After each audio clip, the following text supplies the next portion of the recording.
Dalvin Cook is, he's great. He's phenomenal. You draft him in the top 3. There's no questions about that. He finishes RB3 last year, but on a points per game basis, he was the RB1. So had he actually played those 2 games that he missed, he would have finished as the RB1 overall ahead of Alvin Kamara. He's fantastic. The only question, I guess, is injury, but he's actually done well enough where you're only talking about a 1 to 2 game baked into his projections of him possibly missing. That's it. Because since his rookie year, he stayed pretty healthy with everybody. Again, system's not going to change. I don't see the role changing too much. To your point, there may be some emphasis to throw him the ball a little bit. I still have him for 270 carries this season, so he's still going to have a heck of a workload. I don't see that changing too much. I mean, there's not much to say about Dalvin Cook other than he's awesome, and I can expect him to continue to be awesome.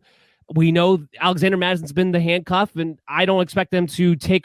I guess the only question you would ask is, are they going to start to take away some of the workload overall? And I think the answer to that is no. I don't think anything changes this season.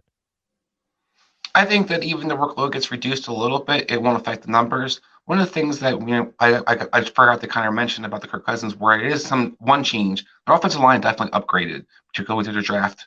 I think that they added tackle position and they upgraded overall their pass protection. So I think that could be something that's going to help Dalvin be a little more healthy, where he doesn't take necessarily the same kind of hits and doesn't have to be the kind of smashing back that he kind of had to be at some points last year because there was no holes.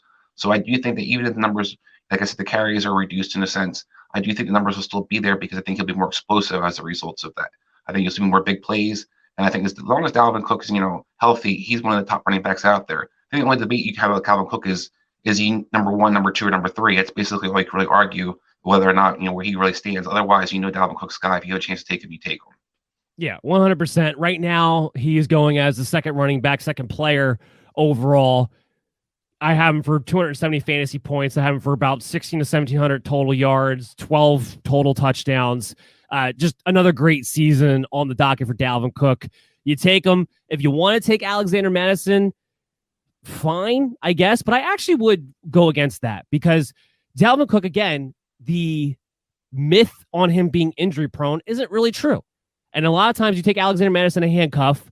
If you draft him, you're pretty much wasting a roster spot. I'm fine with you picking up during the year. If you decide that you have guys that you don't really need and you just want to handcuff them, that's fine. But as a handcuff, I'm not going to bother to draft. I don't see a lot of upside there, and I don't want to waste the roster spot.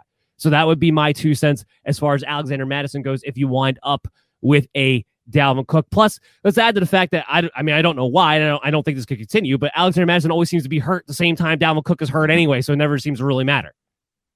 Yeah, agreed. And I think when it comes, I'm kind of the same boat with you. I'm not big on handcuff running backs necessarily targeted unless your guy is really injury prone or already gets a split of carries in a sense.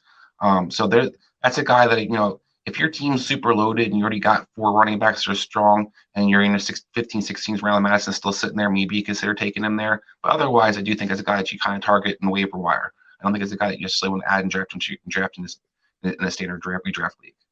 All right, so let's get into the part of this team that I do think it gets a little bit interesting is the wide receivers for both Justin Jefferson and Adam Theilen. Now, can Jefferson, who finishes the wide receiver 7 overall last season, can he really improve upon that? I have to believe that a little bit of regression, I'm not going crazy, but a little bit of regression I think is more probable than him topping 1,400 yards last season. The only thing I could see him increasing is maybe the touchdowns, but it's not technically his role. He didn't really get targeted in the red zone much last year. Most of his touchdowns came from outside the red zone, so it was mostly off of big plays. Not saying it's not going to continue, but he had 7 last year. I have him projected for about, I believe I have him projected for 8 this year, so I'm getting 1 more touchdown than he did last year. I have him getting about 1,100 to 1,200 yards, taking a little bit of a dip there. About the same amount of targets, about the same amount of catches. Right now, he's being drafted as the wide receiver 8. I have him in that low-end wide receiver 1, high-end wide receiver 2 range. I just think it's going to be hard for him to top the stats that he had a season ago. But what do you think Justin Jefferson does this year? I think that pretty much what you got last year is what you're going to get this year. I don't think there's going to be a huge increase anywhere. Maybe touchdown production might be a little improved. We talked about the pass protection improving, so maybe that helps. But I think overall, I think he's going to be way more consistent. And I think that's where the key thing is, where how high you can draft him. Last year, while his numbers were great, he had games were just total duds in between some of the gigantic games he would have.